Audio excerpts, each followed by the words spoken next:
A lot of exciting things happening, huh? Nah, not really. What's the latest? Trump said something. He had a interview and he said something, right?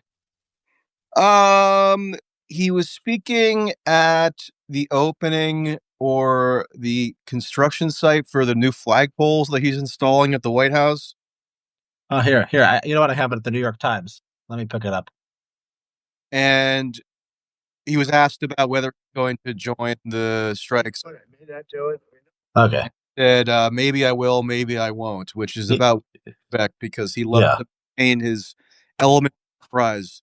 It's so stupid. I mean, he's sitting there with these guys in like these yellow, like, I don't know, what are these, construction or whatever, these working man hats and their outfits. And he's like, oh, you all voted for Trump.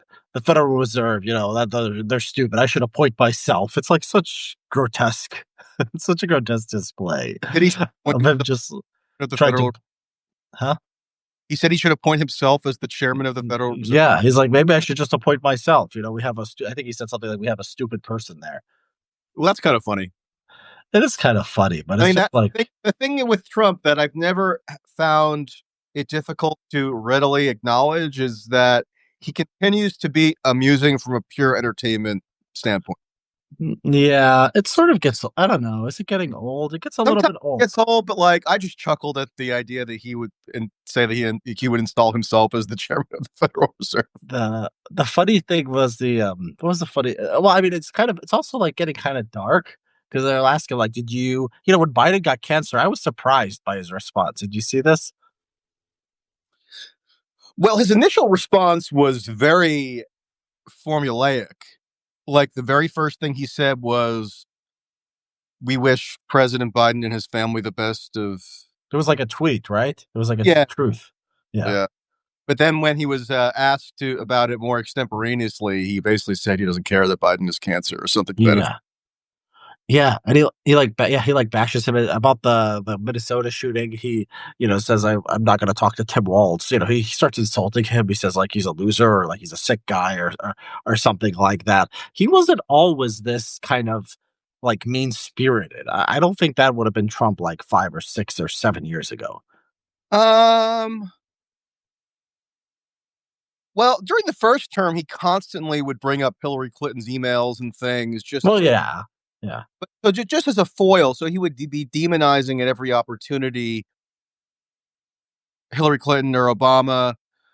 Obviously, I think that's accelerated to some extent, or as you suggest, gotten a bit more vicious and personal, just because he views Biden not only as like the political opponent that he can use as a scapegoat, which many politicians do to some degree, Trump a bit more theatrically, but he sees Biden as the leader of the regime that was trying to put him in prison. yeah.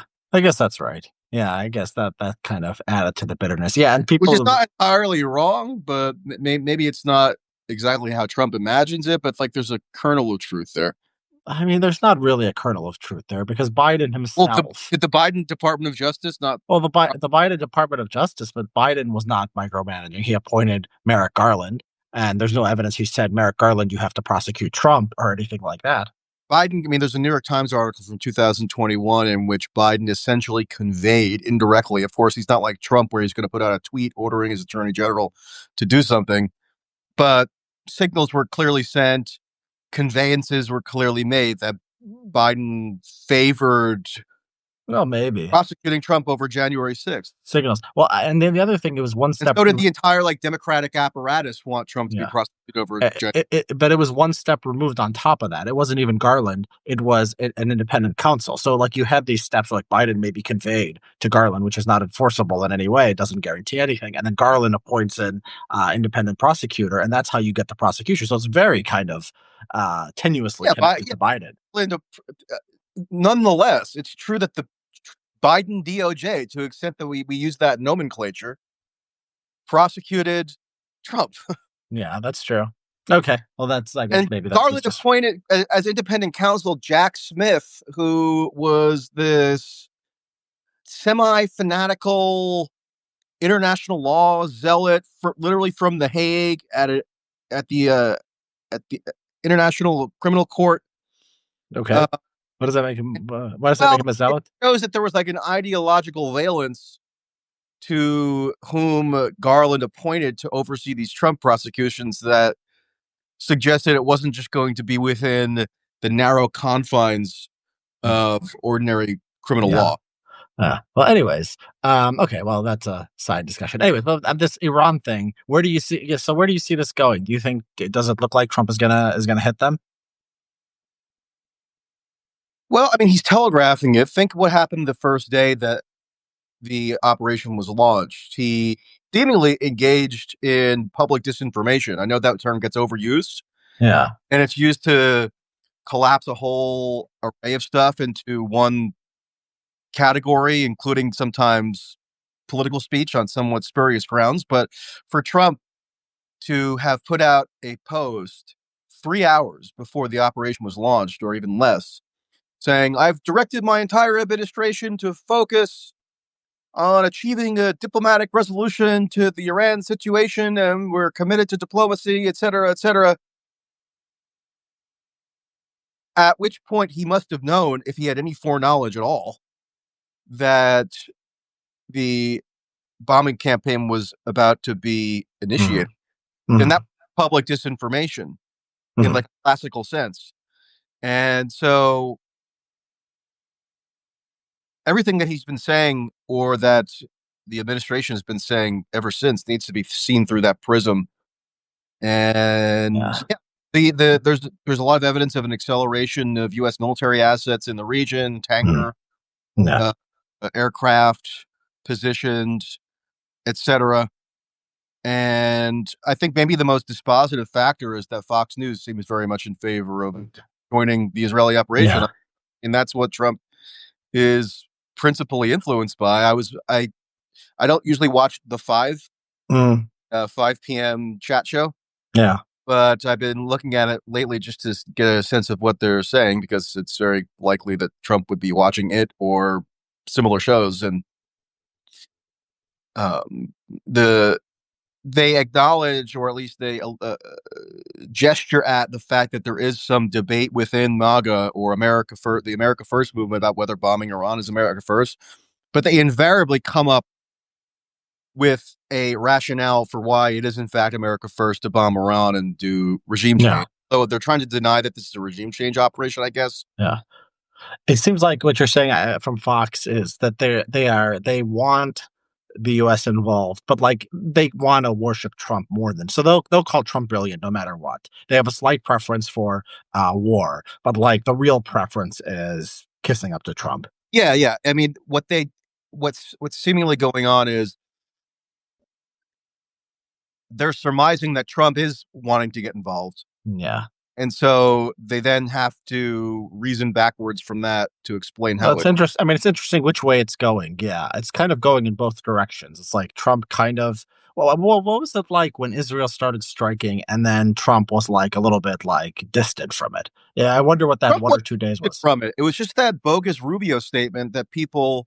I mean, the first statement from the administration after the campaign was launched was that kind of cursory written statement that was put Yeah, out. no, but it's not just nothing. It's not cursory. It's not completely pro forma. It's like we had nothing to. It was basically we had nothing to do with it, Well, it which was is like carefully worded. It didn't necessarily mean that there was no facilitation or coordination. In fact, it strongly implied that that was the case if you have any background knowledge of how U.S. Israeli relations function. It simply communicated that the U.S. maybe was not like directly kinetically involved in the initial phase of offensive operations. Didn't mean that there was no quote involvement. hmm. You don't think that the U.S. Israeli intelligence sharing apparatus was at all a factor? Well, I mean, it was kind of like if that's the statement you would expect if I believe the reporting. It makes sense that Trump wants to basically was just watching and would love to take credit if it goes well. And that's basically it. I think Netanyahu is smart, and I think Netanyahu has kind of played him pretty well. Trump, to extent, wanted to be played. It's not like he's very, it's not like he's pro Iran or anything like that. Um, but it is like kind of I think the Israelis know that like just because of the nature of Trump's coalition, if Israel's actually ever gets really in trouble, if like somehow I don't know Iran is like surprised we have a nuke or they have enough things they make life in Israel very very hard. Like they know in the end that the Trump administration is going to bail them out, right? I think Netanyahu can keep pushing. And he knows he can keep pushing. Trump might like it, he might not like it, but in the end, like he's going to come back and he's going to be on his side just because of Trump's instincts and because of the way the Republicans are. I'm just not buying this narrative that Trump was in any way meaningfully quote unquote played by Netanyahu. Yes, Netanyahu is a savvy operator. When he first came to prime minister in the 1990s, actually, he was hailed, Netanyahu was, as the first American prime minister of Israel, kind of as a semi joke, but just referring to the fact that he spent his formative years in the United States. He went to high school in Pennsylvania, etc. He obviously has a very comprehensive understanding of the nuances and subtleties of American politics. And so, yes, he understands the nature of the Trump coalition and how to phrase things or frame things in public and probably also in private. However, the idea that Trump was just like unwillingly dragged into it just to me just doesn't pass the smell test. Trump said in an interview with Time magazine in April, he was asked about the prospect of bombing Iran with Israel.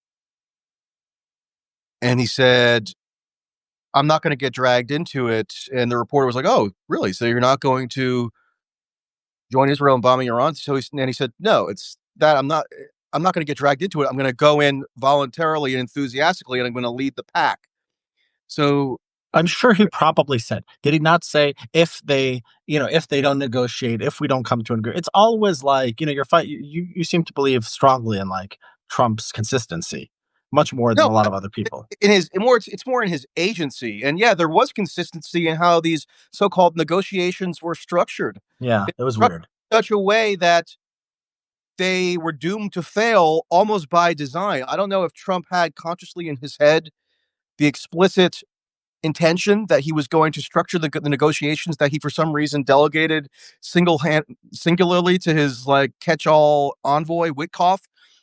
I don't know if Trump like if there was a flash of a thought inside his brain somewhere saying, "Oh, I want these to fail so we can then join Yeah, a Israeli operation," but they were structured in a way that made that inevitable because Iran was never going to be able to yeah. accede to the fundamental U.S. demand to essentially inflict on itself a huge national humiliation and forfeiture of sovereignty. So, like, what are we supposed to infer Yeah. from? So explain this because explain. Yeah, this is the interesting part because they had this JCPOA, which let Iran enrich some kind of uranium within Iran, right? Yeah, the And then the JCPOA. Trump administration wanted something. The initial demand was something more extreme Well, than official demand. JCPOA. It's not as though they put out a formal policy paper spelling out what their official demands were. It's always hazy, just like it always is with Trump. Mhm. Especially if you're just going to outsource the negotiations, seemingly to Steve Witkoff, who's a New York real estate guy Mm. who happened to be on the golf Yeah, course is from. but isn't Witkoff understood as a dove? This is kind of weird. Witkoff in the reporting is understood as like a more dovish guy. And I don't buy that. I mean, I think that's part of the facade. Witkoff has been a huge pro-Israel guy. You know, he's Yeah. going around to these pro-Israel galas. Literally the night before the Israeli operation was launched, he was speaking at some fundraiser with Miriam Adelson Oh, really?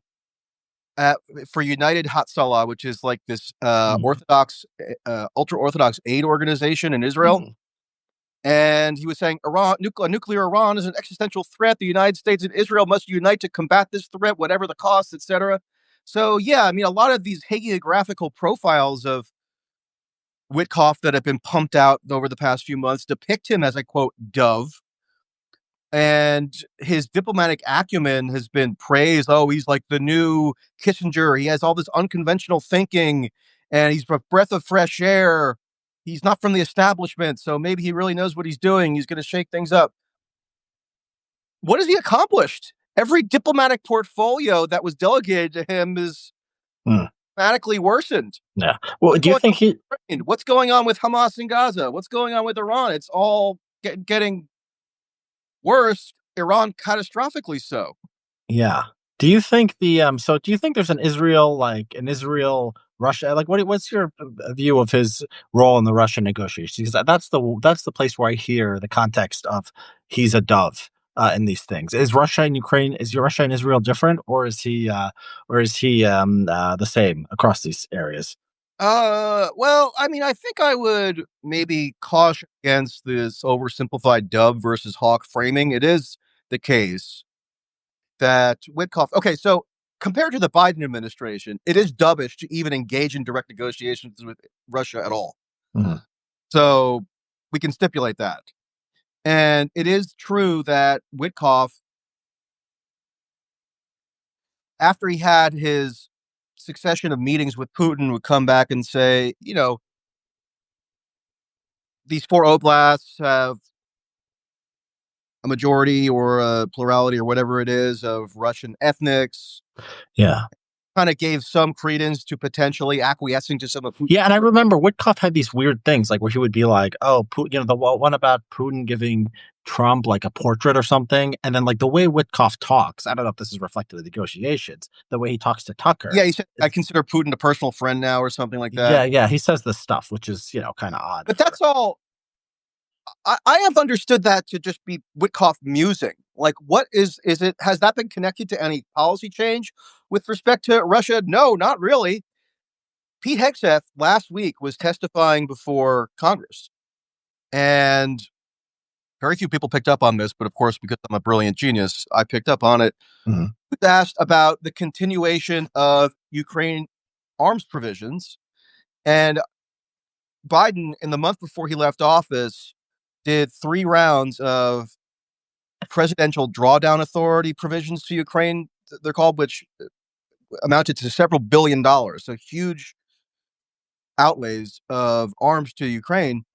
And those are still being dispersed by the Trump administration as we speak, according to Hegseth. So, like, that fundamental element of the policy dynamic has not shifted. Even if Witkoff can like go on a podcast and muse about how maybe Putin has Yeah. certain grievances that we can accommodate. So who do you think? So somebody is. So I think the part of the idea, intuition here behind this is like Witkoff is not a blob guy. He's not a foreign policy expert. I think people assume you see like a guy who is like a real estate guy who's just Trump's buddy. Like he's going to be like whatever, negotiate with Putin. Like he's not going to have like this attachment to Ukrainian national sovereignty and Ukrainian territorial integrity. I think that's Yeah, why people think this. true enough. Yeah. But I And just don't think it hasn't amounted to anything substantive yet. yeah. Well, I mean, I do think that they did. I mean, the idea that they didn't do anything on Russia that was different, like you said, they negotiated. I think that they That's had these the one kind of, difference. they I floated mean, these Trump kind of loves negotiating for the sake of negotiating. He did that no, with but they floated these proposals that were giving more than Biden would have gave at the time, right? Because there was like they would recognize Crimea, even that was on the table, which was never on the table with well, Biden. that was I think floated to somebody. It's never, that's not the official position anywhere.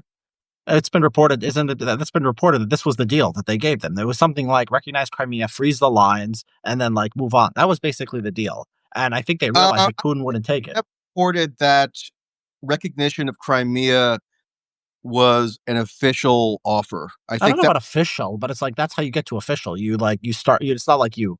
It's not like you send them DocuSign or something. It's like that's how you talk and that's how you do these things. And I think what they found out was Putin wasn't just interested in like freezing the line, and so like there just was a disagreement. Like what Putin would take and what the U.S. and Ukraine would take, they just didn't match, and that's all there was to it. But they well, were willing to be I'll grant dovish relative to Biden. there could be some significant, I think a little bit overstated, but still significant differences with respect to Ukraine, Russia. But in the Middle East, it's a whole different story, and that's what we're dealing with now. Yeah. An cataclysmic eventuality, at least from my perspective. Think about what did Witkoff do? Remember when Trump came into office, Witkoff, on Trump's behalf, in conjunction with Brett McGurk, who was his counterpart in the outgoing Biden administration came up with this supposed ceasefire in Gaza. And the idea was, oh, I was being berated and hectored, including, behind the scenes and also publicly by people who were offended that I wasn't sufficiently in awe of the fact that Trump really put the hammer down on Netanyahu and forced him to accept this ceasefire in Gaza. Hmm. And it did last for like a month and a half or something. And then Witkoff was supposed to have been in charge of extending, at least nominally. The claim was initially that Witkoff was going to be very deeply involved in getting to the second phase of the Gaza ceasefire, which is supposed to bring about a permanent end to the war. Instead, what they used that period for was to rearm Israel. The Trump administration removed whatever limited constraints that the Biden administration had in place on the provision of heavy munitions to Israel. Um, and they got out a bunch of hostages, which maybe placated some of the domestic discontent against Netanyahu within Israel. They made sure that they wanted to get out the remaining American Israeli dual nationals. And then Trump greenlit the resumption of the Gaza campaign in mid March, and it's still going on right now. Hmm. So where is this diplomatic genius? Yeah. Where is dovishness? In fact, this is all according to the plan that Netanyahu publicly stated when he said that he was going to accept this Trump ceasefire. He said, look, Trump assured us that he's going to accelerate arms to us and that the war is not going to end and we can begin it once more at a time Yeah. and place choosing.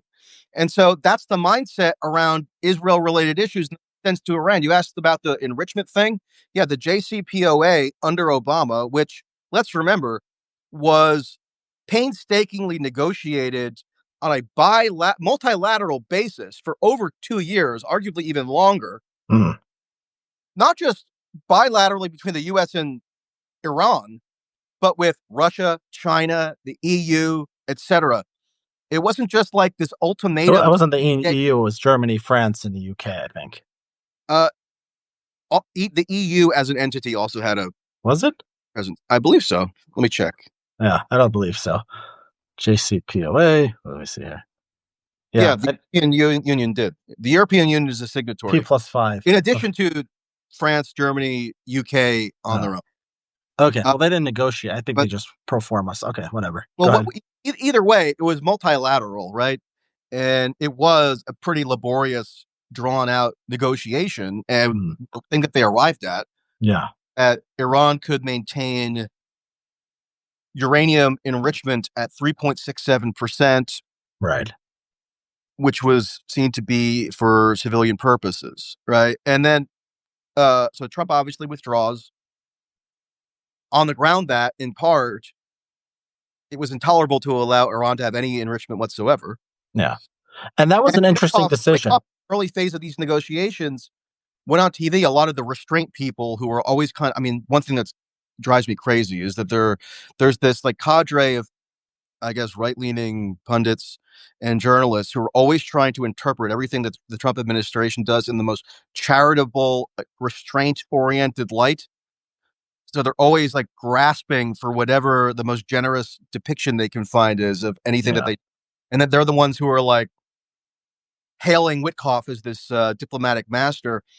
Witkoff did go on TV one time and like vaguely indicated that maybe it was possible that Iran could have this 3.67% threshold. And the very next day, you might recall, there was an uproar among the genuinely hawkish people. The very next day, Witkoff puts out a statement on his official ex government account saying, let me clarify, in case anybody's confused, Iran can have no enrichment. And then Rubio, Trump, and Witkoff proceeded to reiterate that position over and over again. So Yeah. my point is, how, if Witkoff is dovish, how is it that he was Yeah. the conveyor or the point person for a negotiation, quote unquote, which could be very much reasonably seen as pure pretext by Iran to give justification for the eventual bombing campaign, because Israel, which they're saying, and the US, which they're saying, can say that, Yeah. oh, we tried to negotiate, but Iran was too intransigent and Yeah. they weren't coming to the table. Yeah. So I think there's a couple things going on here. Yeah, that's right. And when you talk about Witkoff, I don't know his connection to Adelson and his kind of Zionist, Yeah, Zionist leanings. I he's didn't. a donor over the years. He hasn't been like He's not a tabula rasa. for defense of democracies or something where this has been his lifelong like ideological goal. Yeah. But except he's both been politically involved in Israel related issues, this is the crowd that he's Yeah. associated. So he's kind of like Kushner. He's not like a foreign policy expert, but he comes in with a Yeah, strong tilt towards Israel. Right. yeah. Kushner's a That, good parallel, actually. I think he's probably the equivalent of a Kushner, and Kushner was also hardcore pro-Israel. Yeah. Yeah. So I think what's going on here is there's these like two tracks of like Iran, uh, kind of what's going on with Iran. So I think that like Ben Rhodes and like Obama types are most concerned with nuclear proliferation. So if all you care about is nuclear proliferation, I think you got the deal that would prevent nuclear proliferation. I mean, I think everyone in the world, except basically Netanyahu and Trump, uh, thought that this deal was working. Well, the entire Republican Party Yeah, yeah. The and Republicans and actually Netanyahu. Democratic Party, like Schumer and Bob Menendez. Right. Yeah, and then but then there were other these people, and they're I think the Republicans and Netanyahu. I mean, they probably it's like who knows what they believe about nuclear proliferation. They do worry about it, but their main concern is Iran They as the clearly don't regime. care that much about nuclear proliferation because they're not even signatories to the NPT. Well, no, I mean Iranian nuclear proliferation, obviously, but these people dislike the Iranian regime. So, like, if Obama or Rhodes could have a world where Iran doesn't develop a nuke, but it's still in power, and it basically can do the same things, it can support Hezbollah. Hezbollah's kind of wiped out now, but like it's kind of sphere of influence. Remember, Obama told Jeffrey Goldberg, I think, at some point that like other people in the region will have to learn to live with Iran. The idea is like you accept Iran as like a local power. So Yeah, that's I think like that's true. That's why Obama was attacked as, oh, he's a secret Muslim. That's why he has this affinity for the Ayatollahs and Well, the movement. he was attacked for that before that, for the bowing and all that other stuff.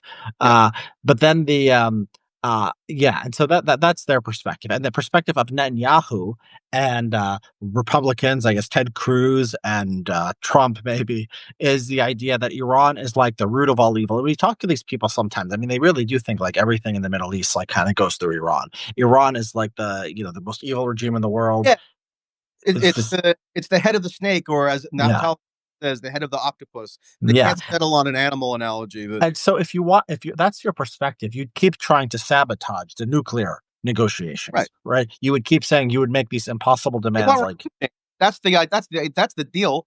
And so, if there's a multilateral, sustainable framework for Iran to continue enriching uranium at a civilian level, but the regime is intact and, in fact, somewhat even legitimized within international yeah, structures, that's diametrically against what these people want. They want the overthrow of the regime itself. yeah. Yeah. So from that perspective, right. Okay. So that's where we are right now. And I think Trump, it was probably Witkoff or people around Witkoff.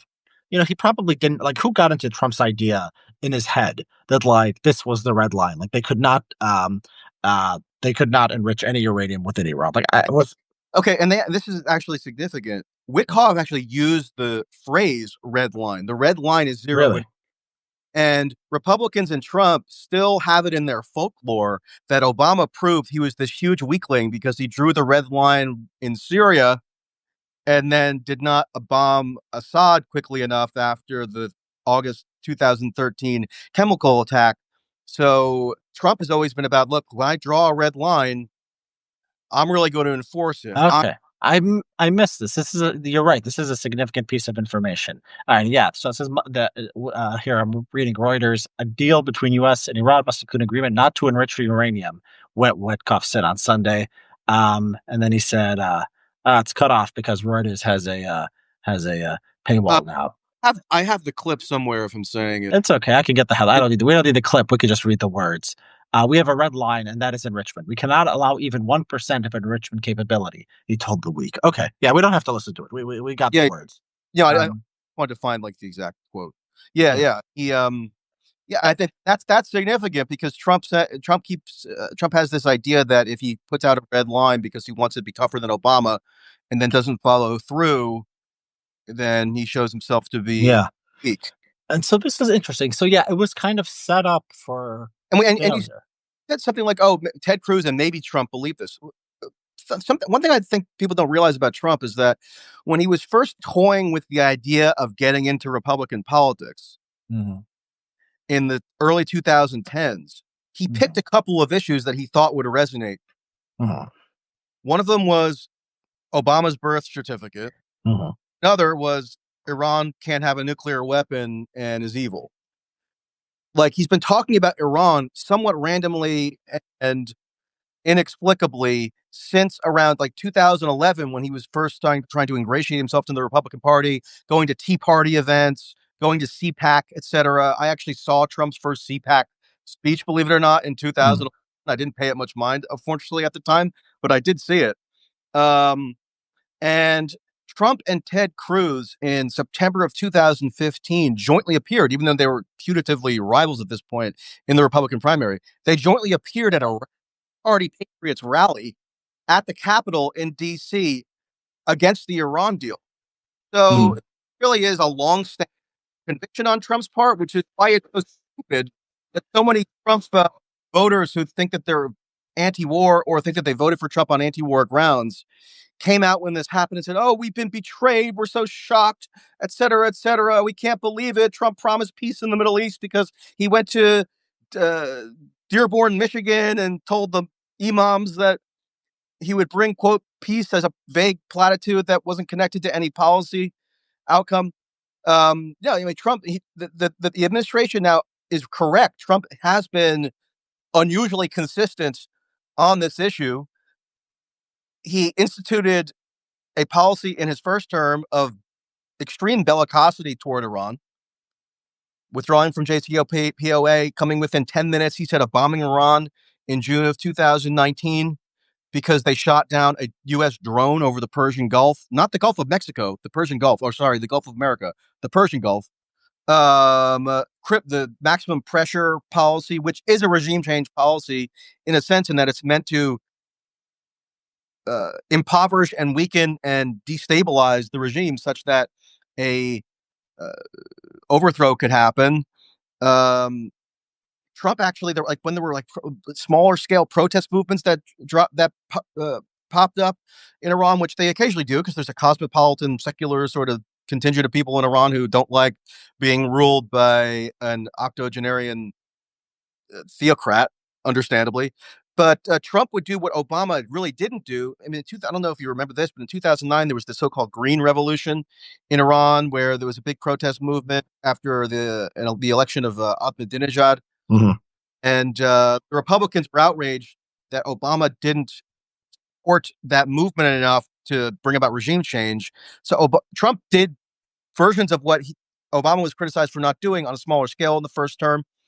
Maximum pressure, obviously, drone striking Soleimani, etc. So these people who thought, oh, we were voting for Trump and we didn't realize that he was bellicose on Iran, like these people are in the most ridiculous, distorted information environment of all time because they only consume these dopey podcasts where people say, oh, yeah, Trump's going to dismantle the deep state and military industrial complex. Ugh. And so now they're all betrayed and shocked. I mean, Yeah. Yeah, it's true. I always thought that Israel would be the one thing where Trump would kind of never waver. Like, I'm not sure Trump would defend Taiwan. Like we said on Russia and Ukraine, he's comparable to Biden at least. I would say I would argue more dovish than Biden. But I think that he's this man is surrounded by uh, conservative Jews from New York, right? People who are Republican leaning Jewish and from New York. My God, those South, people. South Florida, which is one and the same, pretty much. Yeah, exactly. Like those are the people around him. So he was in New York City. He's around, like he has in close proximity to himself Fox News, the New York Post, the Murdoch media empire. All his friends who are not liberals, who are not among New York elites. There are a Newt lot of them are. Gingrich, Rudy Giuliani. I mean, these people who are the people who are in Trump's actual like peer group, Yeah, not some anti-establishment, 35-year-old podcaster. yeah. And Giuliani's not Jewish, but a very, very pro-Israel figure. He's by in the terms of like the New York cultural milieu, he's like functionally Jewish. Right. Yeah, these people are kind of functionally Jewish. You look at like Same with me, by the way. So I know these people. yeah. Well, yeah. So and then like you have If you're like from the New evangel. York metropolitan area, you're like it's sometimes I Irish sometimes Italians and Jews are like interchangeable in terms of Yeah. And then what on type. top of that, his daughter marries Kushner. She converts to Judaism. His children are raised as Jewish. He's, even like the intellectuals in the right, like City Journal, Manhattan Institute. Not that Trump reads them or anything, but like it's still kind of this environment where it's like you can never be anti-Israel. The kind of the Peter Singer, uh, the Paul Singer network. And so this is just like deeply embedded in Trump I that like for a Israel is awesome. big. I mean, apparently he's been meeting with Rupert Murdoch, who's still going strong at like 95. Mhm. Ike Perlmutter, who is this big Jewish pro-Israel Yeah. entertainment tycoon who gives him a lot of money. And Mark Levin, Mark Levin, yeah.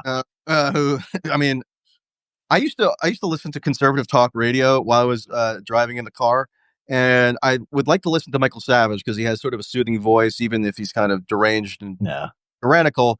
And he would tell like sometimes amusing anecdotes and stuff, and it wouldn't just be like hardcore partisan politics over and over again. That's what Hannity would do. But uh, but Levin, I just could never understand how anybody could listen for 5 minutes. He has the most like tense, nasally, hysterical voice. Yeah.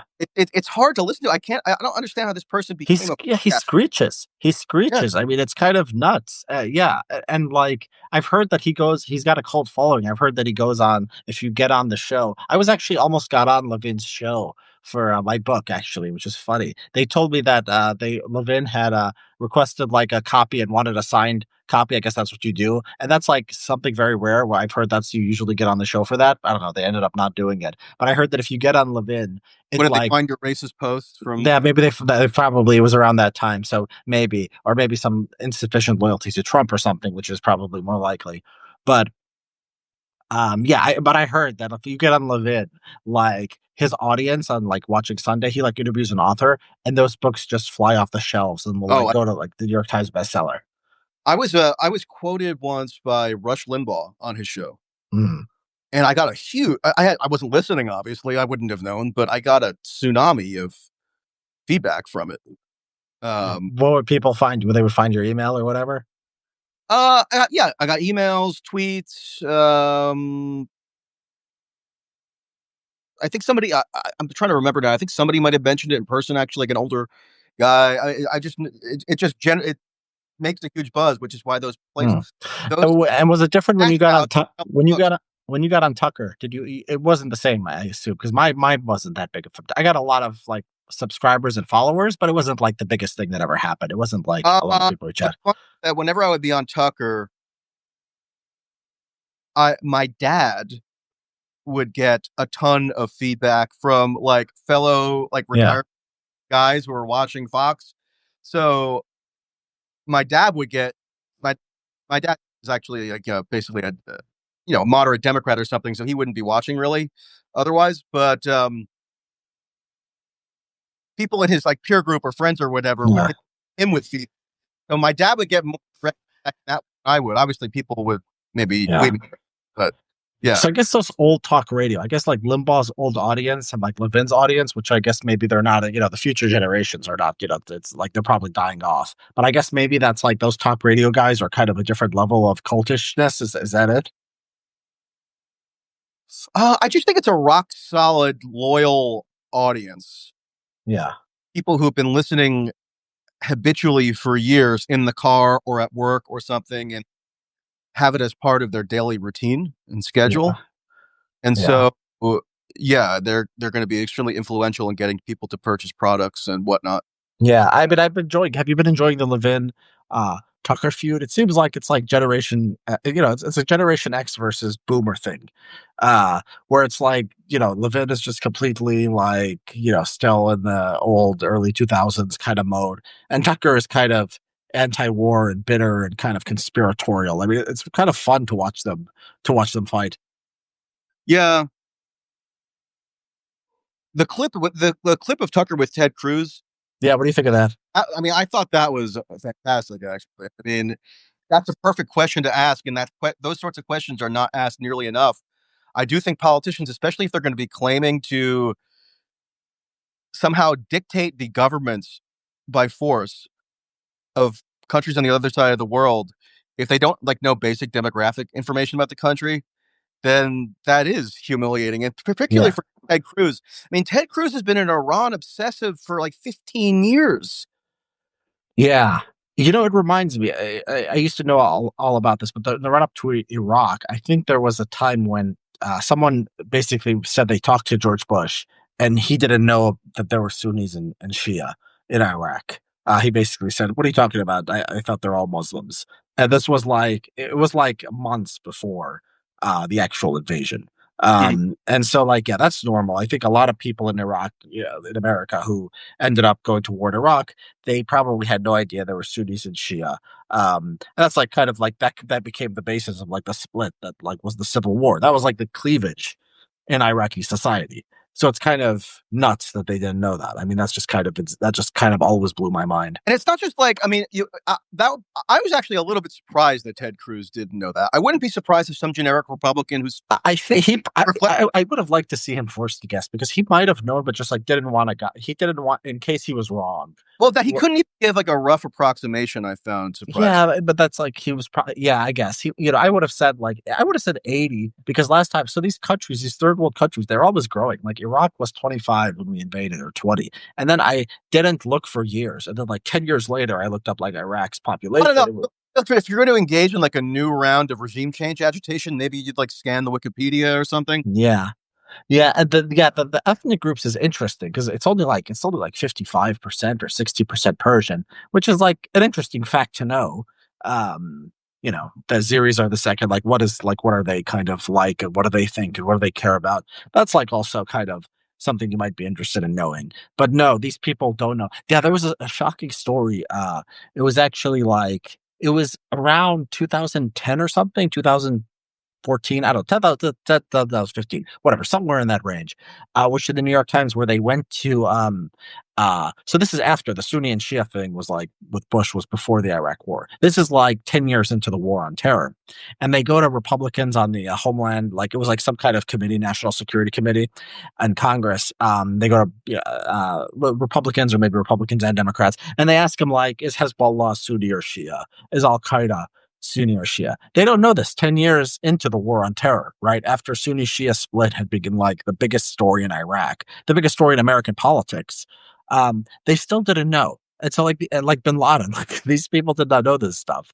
And it's incredible. Yeah, they are kind of like I've seen people defend them online, like, oh, like that's what your aide is supposed to know, but like then what are you? What are you as a politician? You're Well, nothing then. Is it just the aide but who not makes for the Ted decision? Cruz. I mean, like, again, Ted Cruz actually made this a huge fixation of his Yeah. that he campaigned for president on, Yeah. that he's run for Senate several times on, that he's made like a legislative priority. And so it would be one thing if Tucker asked that question to kind of just a generic Republican congressman who is not that immersed in the issue and is just sort of instinctively supporting Trump and backing regime change. And is also like, moderate or low intelligence. But I actually think Ted Cruz is pretty intelligent. He was the Solicitor General Mm. of Texas. Mm. He's argued before the Supreme Court. And so that's why I did find it a little bit surprising. But all the more welcome that Tucker brought it to the fore. Yeah. I With don't Tucker, know. did you see Tucker on Steve Bannon's show? I've seen clips of it. Yeah, I watched the whole thing, and I'm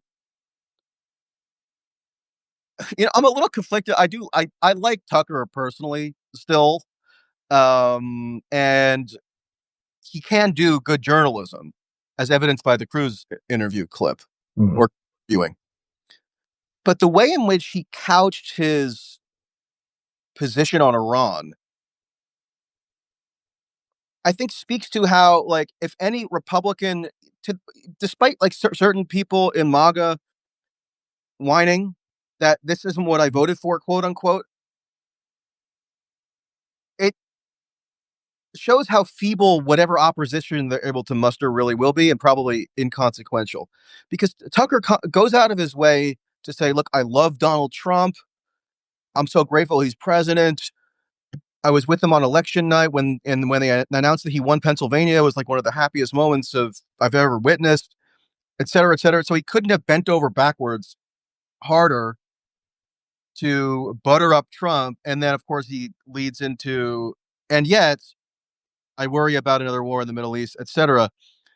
But, and even that was enough to instigate Trump into attacking Tucker on social. Mm, So there's not going to be any, like, what if Tucker's in a unique position? If he did want to go full anti Trump, he could do so probably and have a big platform. yeah. He's like sui generis almost. Most Republicans, if they want to have any hope, especially if they want to be in elective office, if they want to have any hope of winning a Republican primary, if they want to be in these like Trump adjacent media circles or professional class circles, they can't. They might be able to like gesture ancillarily at some criticisms they might have of like regime change wars in the abstract, but they can never directly criticize Trump. Even like Tucker's tack is more like, oh, I think Trump might be misled by the people around him. So like 10 years into Trump as a national political figure, he's still constantly being manipulated, tricked by Yeah. Netanyahu, Mark Levin, or I don't know who is it now. It used to be Mike Waltz. That's gone. Who is it? Rubio. I thought Rubio was based. Like they never can figure out who's always chronically manipulating or tricking Trump. It's never about him as the primary agent of responsibility. And I think It's that makes the critique feeble and inconsequential. yeah, I mean there is this like more Trump than Trump phenomenon where it's like Tucker does this, but Bannon has like really grabbed this lane. And if Bannon runs for president, it'll be on this, where it's like you continue to worship Trump. Even Bannon says Trump is going to be president for a third term. Like, Constitution doesn't matter, term limits don't matter. And Guaranteed. huh? He guaranteed, yeah, whatever. Guaranteed Yeah. it. Forecast, yeah, exactly. But then at the same time, he like will criticize Trump more than a lot of people on like substance. So it's like grab onto the cult of personality, but like actually substantively differ with Trump, which is kind of interesting. And maybe it But it's works. never a person. It's never a direct criticism of Trump. It's a Yeah, yeah. how a Trump is being done wrong Yeah, of by course. No, no, it's weird. It's worship of Trump plus like an independent, like it's like always criticizing Trump's decisions, yeah. but like worship Trump, and According that's to like kind of the core. Trump is in the lineage of Washington. It's Washington, Lincoln, and Trump.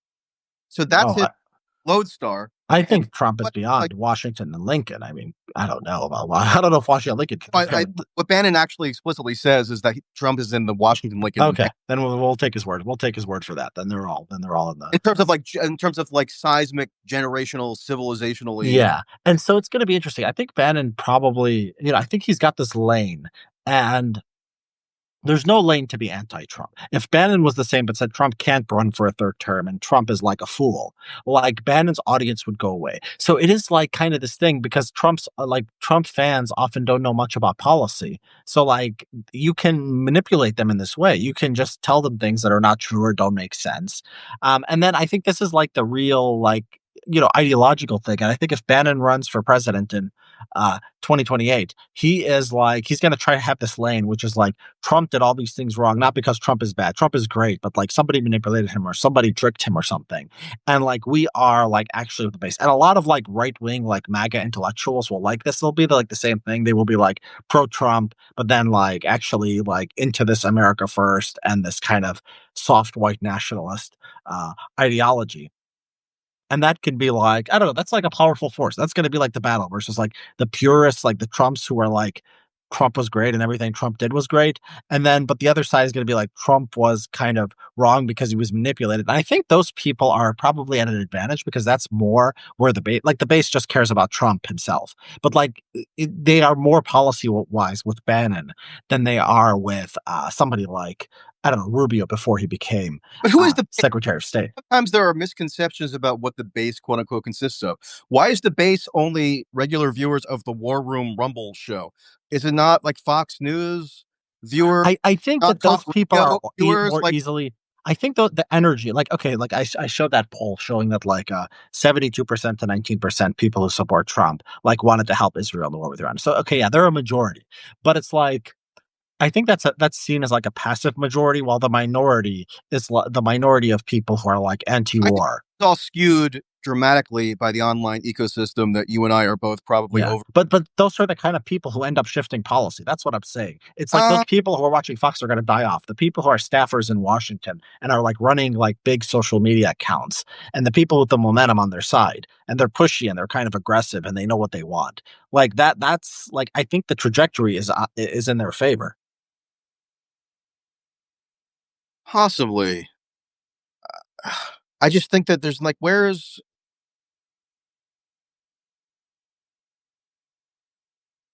I just, to me that there's something insubstantial about it or somewhat fallacious about it if this like convoluted reasoning, tortured reasoning constantly has to be done where Trump is absolved of the primary responsibility for anything that goes wrong or anything that they don't like or any adverse consequences of anything that happens in his tenure. And I just don't think that that adds up to like a coherent program. Like if you're constantly having to balance valorizing Trump Yeah. versus some kind of But chartering.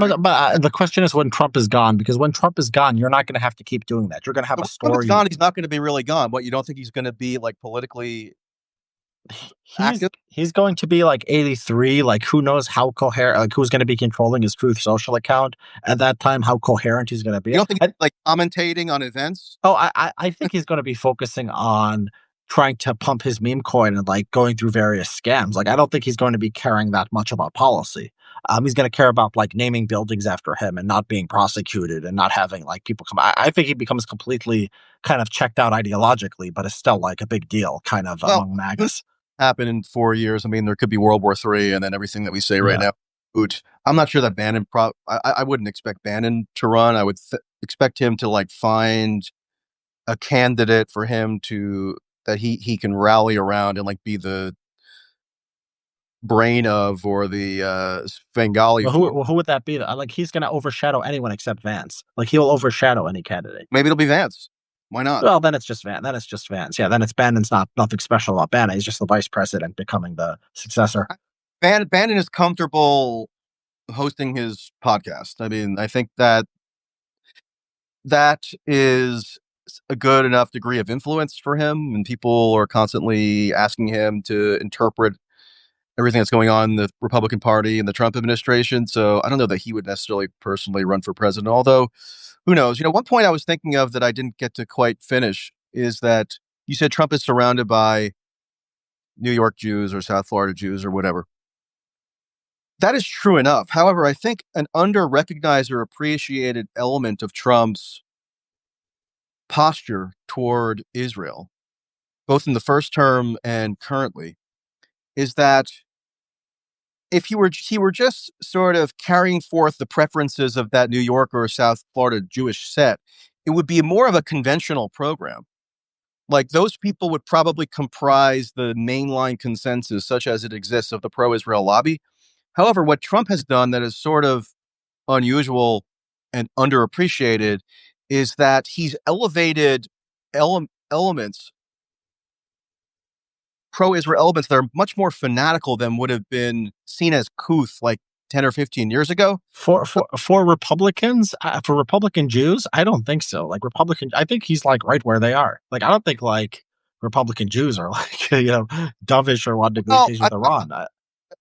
maybe, well, think of like what the general pro-Israel consensus among the pro-Israel lobby or Jewish lobby to the extent that it existed like 10 or 15 years ago. It wouldn't really have included elevating people like a Ben Gvir or a Smotrich. Those people would have actually been seen as somewhat disadvantageous to the public image Hmm. pro-Israel position in an American context because they're genuine messianic fanatical elements. Netanyahu kept an arm's distance from those people Hmm. for many years until it became Yeah. politically necessary for him to incorporate them into his governing coalition. And you certainly wouldn't have had like secular or maybe even, you know, mildly religious pro-Israel Jews in South Florida um, joining hands or amplifying or elevating like these hardcore evangelical apocalyptic Christian elements. They might have like tolerated them or whatever, but to appoint one of them as the U.S. ambassador to Israel, I mean, Mike Huckabee literally believes Yeah. in theology that's centered around Yeah. Jerusalem as the site of the final God and Gog and Magog biblical war. Right. Well, they had to do politics. So I think there's two things here. There's Israeli politics. You talk about Netanyahu's relationship with these far right people. Yeah, there's that. That's like moved in a certain direction. I think the U.S. the right wing of the Zionist movement in the U.S. is just basically they're not paying that close attention to like internal Israeli politics. They're just like whatever is pro-Israel at the time, that's what we're going to be, right? And so that's why like Israel had moved to the right, and these people I think are just like whatever's in the Overton window of like what's acceptable within Israel. But Trump has hosted, for example, in July of 2023, he hosted at his Bedminster, New Jersey golf club a fundraiser for an organization called the Israel Heritage Foundation or some like generic sounding name. I can't quite remember.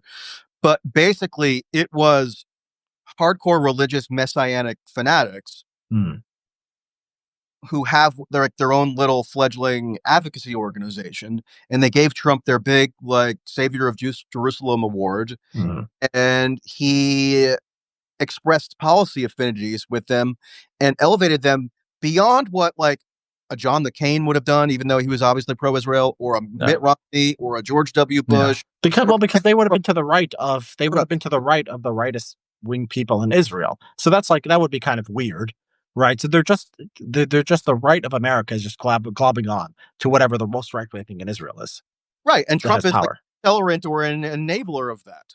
Mm. Yeah, I think Even that's right.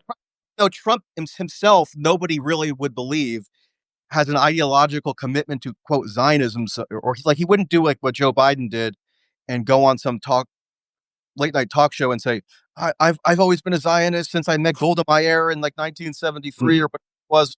Um, and yet, because of his like transactionalism and maybe cynicism, he does elevate these much more fanatical elements that would have been seen as acceptable even within more mainstream Republican circles like 10 or 15 years ago. And how has that been made manifest? Well, what was Trump's very first foreign policy proposal of his second administration?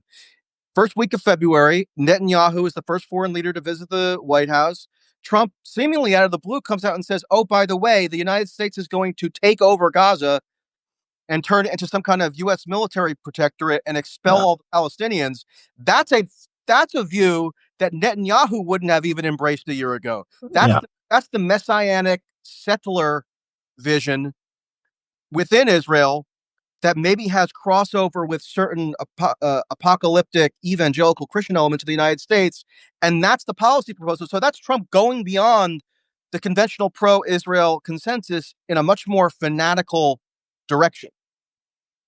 yeah, yeah. I think that's right, and I think that's just kind of Trump's instincts. I think there's these cycles that are reinforcing, right? It's like this cycle where it's like uh this feedback loop where it's like, oh, the Israelis are going to the right, like leftists like protest against Israel, they protest for Gaza. Trump has like these people who are naturally inclined towards Israel, supporting Israel. He's got these like Jewish relatives and friends and acquaintances, and Trump's thing is always like take the most extreme position as like a rhetorical device, right? And go with that. And like I think yeah, all that together like gives you a very, very, very pro-Israel American foreign policy. Yeah. But it wasn't just a rhetorical device, right? A lot of people dismissed it at the time as just a negotiating Well, ploy. he didn't actually create a hotel in Gaza. He didn't. Well, not yet, but Netanyahu and the Israeli governing coalition incorporated Trump's plan into their own war planning in Gaza. They said that a fundamental new condition for achieving what they consider to be victory in Gaza is to achieve Trump's plan. So it has a more Which tangible, parts of Trump's plan? Expelling the Palestinians? yeah, expelling all the Palestinians from Gaza and taking it over as a U.S. military protectorate. Wait, that's the Israeli policy. As the U.S. takes it over? Yeah, implementing Trump's plan. How official? How official is That was this? that's what they proclaimed when they launched this latest phase of the Gaza offensive. It was as of early May. The goal is for the explicit goal is Well, for the they got U.S. to a be the couple of protector. goals, like it's dismantle Hamas, which was the always the Mm, goal since October of 2023. mm. XYZ, and then they added a new goal, which is implement Trump's plan. Does it just say Trump's plan? How do they word it? I could find the Yeah, statement. I'd be interested. But this is worth looking up.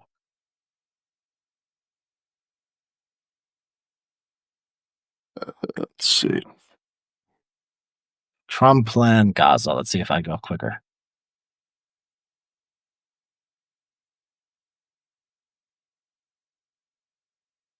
There's the Wikipedia page. Arab counter proposal. Reactions. So here's reactions. Israel. Trump's plan was met with support with Benjamin Netanyahu. He said he was committed to realization of the plan, rejecting uh, Palestinian Authority, Hamas governance of Gaza. Okay. Netanyahu Um, says, we want to ensure that Trump's plan, quote, we want to ensure that Trump's plan, my edition, comes to fruition. It's a brilliant plan, so correct, so revolutionary. what's the date on that story? That was May 22nd. Okay, so May But 22nd. Yeah. it was announced in a coalition statement like a week or two before, which I'm trying to Okay, find. yeah. Send me this link. Yeah, I see this on Wikipedia. Him saying that in like February, which could be just him, like in the moment kissing up to Trump. But it seems like No, he was still. it was more than that. It was more like codified than that. Yeah, yeah. Interesting. Okay, so this is, yeah, Michael. I learned a lot. You are knowledgeable about foreign affairs. I learned a lot. Thank you. Thank you. Okay. Anything else you wanna? So just to wrap up, so like on Iran, are you like out there agitating for regime change, or like what's your position? Yeah, I I mean, I don't think like diplomacy. MAGA isolationists, or do you actually believe that that's a good idea? I think diplomacy could actually work in like the Obama Ben Rhodes kind of. I think that was working. At the same time, I don't think Israel is going to accept it, and I don't think America is going to accept it. At least this administration. Um, and so, like, what are we going to do? Are we just going to have this kind of permanent state where it's like nobody, kind of like Iran is kind of a hostile power and nothing ever changes within Iran? I think that the Israeli strikes on Hezbollah worked out so well that there's a possibility that you just kind of bomb Iran, you pursue the policy of regime change. The government falls, there's a civil war or something, and you get something better in the long run. I think that's kind of the answer out of all of this. I don't see any other way.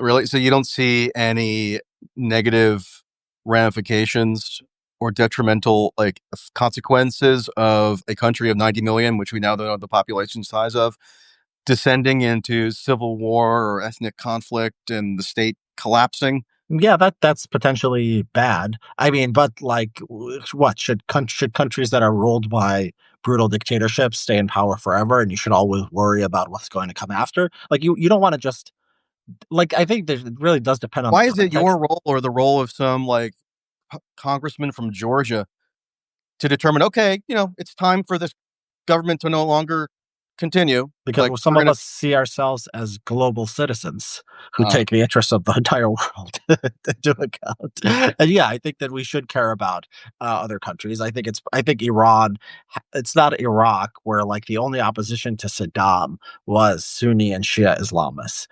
Iran has a secular middle class population that's willing to die in like large numbers. Like hundreds have died in these protests, and like tens of thousands were arrested in the last one. So these aren't like, it's not like a small faction within Iran wants something different. And so it's a better situated than like Syria. And look, like things work out badly, like when a government falls, but sometimes things work out great, like the fall of the Soviet Union. In the end, that was better than what came before. So yeah, I think we should probably pursue policy. I think we should pursue a policy of regime change. I think there's no reason not to, in the sense that like this is a good candidate for that, given like all the other countries in the world. well, I mean, the fall of the Soviet Union was not necessarily a glorious time for a lot of the people who actually lived in the Soviet states. Sure, but it was worth. I mean, it was worth it in the long run. I think for everyone, for most people, Uh, Poland is on its way to being like a first world country. Hungary, all these countries have seen massive economic growth. You're doubtful that the fall of Soviet Union was on net plus. well, the standard of living in Russia in the 1990s was much worse Yeah, than it dipped for a few years, and decades. then it dipped for like a decade. Yeah, and then it, I mean, went back up. Yeah, So, I mean, if somebody is dying of malnutrition on the street because the government was changed, are they not somebody who could be asked to weigh in on whether they find yeah. Somebody, I mean, like obviously, someone is going to be worse off of like every policy that you pursue, right? You could be like, oh, the person who the Iranian regime is going to arrest and put in jail. Like, you don't care about that person. To that person, they just want the government gone. Like, yeah, I mean, obviously, well, there's okay, going to okay. be. Even if you do favor regime change in Iran or regime collapse or whatever, the Ayatollah is 86 years old. He's looking more and more pathetic and feeble, actually, just like ranting and raving and having whoever posts for him on X post these like threats that the Zionists are going to be bitter that they ever messed with Iran and whatever, and they never. It doesn't seem to amount to much. I mean, Iran's state capacity obviously has been degraded. The president of Iran last year was killed in a helicopter crash that was attributed to inclement weather, which I still find odd. But whatever Yeah. the exact Are explanation, you saying that they might fall anyway? well, I mean, he's Maybe that 86, and they don't have, as far as I know. I mean, correct me if I'm wrong. If you know, is there an appointed or known successor there, to? there are candidates. I mean, there's Okay, like two or three like, old, but they're all the same. They're like old bearded guys who are gonna be just pretty much the well, same thing. if you want a more secularized government, or you want like a gradual transition to a government that's more responsive to popular will, then it seems like that could be in the offing relatively soon. Like maybe not to the dramatic extreme of the entire state apparatus being exploded into a oblivion, but maybe with less downside risk than just like collapsing the entire state. So I think that I think that is I think that that's And they it's have easy. temporized. They don't. The morality police doesn't enforce aggressively like the women Yeah. hijab law and so forth. But regimes can be decrepit and they can be failures and they can have a lot of protests for a very very long time. So like yeah, maybe if they're like actually weak, maybe what they actually need is to be pushed over. Like like there's a role potentially to play here from the outside. US I don't think it's don't care inevitable. about the welfare or the aspirations of the Iranian people. That's not why they're doing this. I Yes, know. Oh, I didn't say they. No, they don't care about it's their. because they want, because Iran is the one bulwark against U.S. Israeli hegemony in the Middle East. What is like is Yeah. Saudi Arabia and No. Qatar and Egypt? No, I mean, you asked me for my opinion, not like Yeah. the motivations of what Trump and Witkoff are up to. Um, yeah. So your Okay. motivation is about enabling the best selves of the Iranian people by bombing them. Yes, the beautiful women to free the Iranian women who are inspiring us with their courage in 2019 and 2022. This is something that I think humanity has a stake in. So And you think Trump and the MAGA movement? I do mean, they care? No, no. you're constantly railing against the Trump and the MAGA movement as like idiots who are elevating low IQ political rhetoric and political thought, and yet now you think that they are smart enough to engineer a satisfactory overthrow of the Iranian government and the of a new one. Well, it's not, if they had to micromanage the process, sure, that would be probably not a great plan. But they bumble around and do stuff that's good pretty often, So you despite think that being the idiots. U.S. is going to be party to the destruction of government and then just wash its hands of the Oh situation, yeah, not that's what we be did. We further did that in involved? Lib. We did that You in still Libya. think? We did that in Libya. We didn't send ground troops into Libya. I mean, I think ground troops is a very, very distant possibility in this case. It was weird for like we had Afghanistan, which we went into after 9/11. Iraq was like a very weird thing that like was still on the heels of 9/11. It was still like a year and a half between 9/11 and the Iraq war. And like people thought that they were getting revenge for 9/11. Like polls showed like 70% of Americans thought Saddam basically did 9/11. And so it was very, very unusual for us to send large numbers of troops willing to die in large numbers. Like I don't think there's any political will for that within MAGA, within anyone else. That's why these people like Bannon types keep saying, "Oh, all our young soldiers are going to be dying in this war," because like that's the way they sell it. And like Trump gets it. Trump gets that like that nobody's going to put up with that. So I really, really discount the possibility that we are going to be occupying Iran anytime soon. And so, given that, like, the question is, what do we Yeah, I do mean, from I'm there? not suggesting a large scale occupation, but obviously, even in the case of Libya, the U.S. still had some tangential involvement in how the governments there, the rival governments, reconstituted themselves through various, aid Yeah, sure. or diplomatic efforts and so forth. So it's not as though the U.S. will be strictly uninvolved in every respect in how some forthcoming Iranian government reconstitutes. Yeah. Yeah, and And I don't think they need to be. I don't think they should or they would be I agree that the necessarily large not involved at all. deployment thing is kind of like a red herring, and in fact, it's being used by like Charlie Kirk and people as we speak to say Trump has been consistent. He doesn't want regime change wars. He doesn't want to. He doesn't want endless wars. But this one is good because it's different. It's not like what Bush did or something. And so, if you're bombing Iran, uh, and it doesn't entail an immediate large No, scale troop deployment, that's like within the America First range yeah. of the. Well, I mean, yeah, Bush's policies were really extreme, and nobody in MAGA is like, advocating for close. It was like we go in, we like build the schools, like literally U.S. soldiers put the bricks down. I mean, you watch these videos of like what they were doing in Iraq, you read these stories, they're kind of crazy. But like nobody is advocating that in Iran. Nobody's advocating that anywhere. Right? It's like we like Well, wrote Trump the is con. We advocating Gaza. what? Yeah, I mean, Gaza. I mean, That's that's a, how is that not nation building? I mean, yeah. We when take over Gaza. Okay, Trump advocated that in Gaza, Trump went right? to Saudi Arabia and gave that speech that some like millennial staffer probably wrote for him, where he decries neocons and nation building and Hmm. interventionalism. I don't know why he said interventionalism rather than intervention, Yeah, but I think you have to take the and whole then holistically. yeah, Yeah, simultaneously calling for a huge nation building project in Gaza. Nobody notes the contradiction, and now they're all betrayed because we're bombing Iran. yeah. Um, Yeah, anyways, I mean, take the policy holistically. Take Trump's like outlook holistically, right? You have this one thing about Gaza, the U.S. taking over Gaza, which I don't think is realistic. Besides that, like I think that there's like basically no hint of like Paul Bremer and the Coalition Provisional Authority. Like I don't think that's like on the table. So we can debate other things that like the administration might do and whether they're a good idea or not. I think this is kind of like attacking, just like the World War III thing. I don't think is real. Like, oh, China and Russia are going to be like, you guys try to overthrow Iran, we're going to nuclear war with you. Like, I don't think that's Okay, realistic either. here's a scenario for you because I mean there are reports that like within the next day or 48 hours or something, the U.S. could be joining. So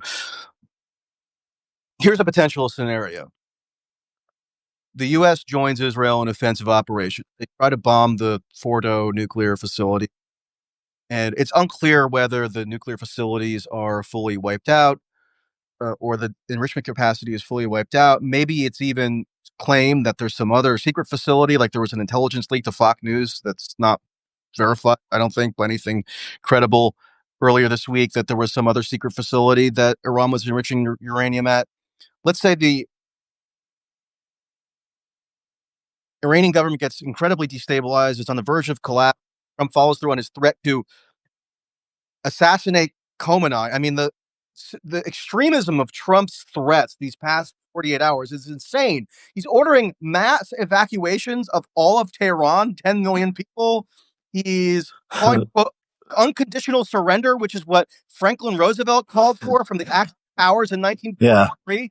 He's saying he's going to getting ready to assassinate the supreme leader. And like, meanwhile, he was in Michigan in October of last year telling these idiot imams that together we'll bring peace to the Middle East areas.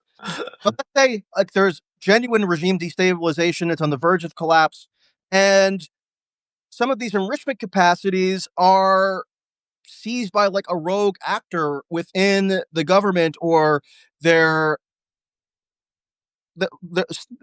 they're in like an unstable some kind of unstable situation where some element gains control of them.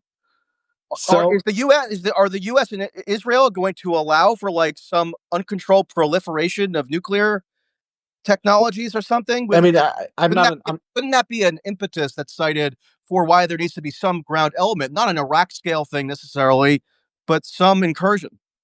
I'm not an expert in nuclear weapons development, but I think that like trying to build it under conditions of like civil war and like Iran, like U.S. and Israel, kind of sending drones and like wiping you out and like hiding it from the world and like not being taken out. Like it's obviously like it requires some deception for Iran to do that as a functioning state. For like whether like some warlord who's a descendant of the regime can do that, I don't know if that's a reasonable possibility. I I would don't know guess either. probably not. I'm just speculating about some theoretical scenario that might be used to call for some sort of Yeah, more I mean, yeah, it's interesting. that That's an interesting force thought deployment experiment. Like, yeah, what than kind just of airstrikes.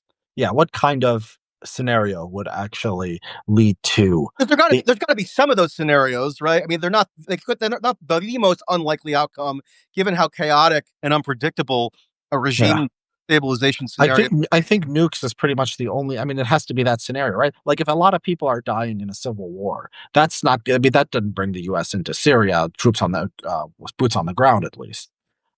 Yeah, And so, WMD thing. hmm? It would be something WMD related. That Yeah, would I be mean, the and only. is that going to be a bigger threat with like Iran falling apart than having the government we have now? Like, what if you stop now? What does the government do? Like, what if you just don't like try Well, to this is regime? why they have to go full.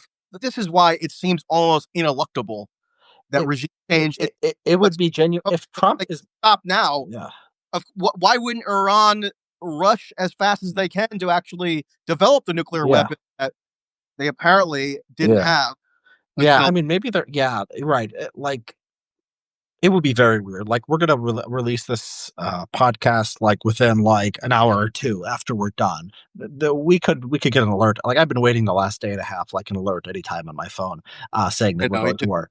no, it's not the most healthy thing. I'm like, Yeah, but if 24, so the I did look at the prediction markets. It gave a 63% chance by the end of the month that the US would strike Iran.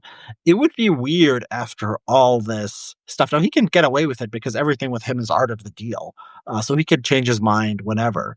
But yeah, it's kind of a yeah, lot of buildup. bombing Iran and imposing regime change is just like acquiring the Woolman Rink in Central Park in 1986, which is the main case study in the art of the deal. That's the new Talmud for everybody who wants to understand what the U.S. government is doing.